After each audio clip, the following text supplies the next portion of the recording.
এই মুহূর্তের big breaking news. কেন্দ্রীয় সরকারি হারে মহার্ঘ ভাতার দাবিতে নবান্নের সামনে বিক্ষোভ ডিএ আন্দোলনকারীদের।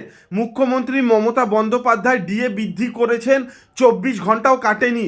শুক্রবার সকাল থেকে নবান্নের সামনে জড়ো হন রাজ্য সরকারি কর্মীদের একাংশ। পুলিশ তাদের বাধা দেয় বলে অভিযোগ। দফায় দফায় পুলিশের সঙ্গে বিক্ষোভকারীদের তর্কাতর্কি হয়। কলকাতা হাইকোর্ট ডিএর দাবিতে নবান্নের সামনে ধর্নায় বসার অনুমতি দিয়েছে সংগ্রামী যৌথ মঞ্চকে। শর্ত সাপেক্ষ 3 দিনের জন্য ধর্নায় বসতে পারবেন তারা। সেই অনুযায়ী শুক্রবার সকালে নবান্নের কাছাকাছি পৌঁছন আন্দোলনকারীরা, কিন্তু অভিযোগ পুলিশ তাদের নবান্নের কাছে যেতে বাধা দেয়। নবান্ন থেকে 150 মিটার দূরে একটি বাস স্ট্যান্ডে অবশেষে অবস্থানে বসে পড়েন আন্দোলনকারীরা। পুলিশের সঙ্গে দফায় দফায় তাদের বচসা ও গোলমাল চলছে।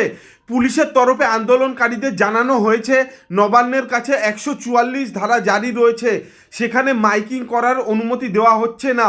কোনো রকম উত্তেজনার পরিস্থিতি সৃষ্টি করা যাবে না বলেও জানিয়ে দেয় পুলিশ।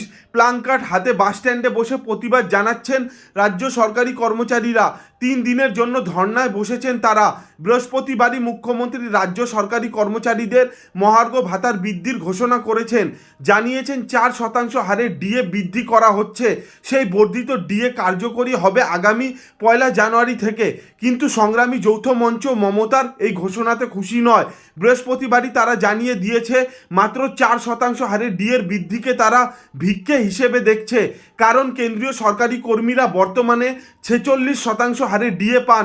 4% বৃদ্ধির ফলে রাজ্য সরকারি কর্মীরা জানুয়ারি মাস থেকে ডিএ পাবেন 10% হারে। এই সামান্য বৃদ্ধিতে আন্দোলনকারীরা খুশি হতে পারেননি। তারা আন্দোলন চালিয়ে যাওয়ার কথা জানিয়েছেন। সেই মতো শুক্রবার সকাল থেকে নবান্ন চত্বর ডিএ আন্দোলনকারীদের বিক্ষোভে উত্তপ্ত হয়ে উঠেছে।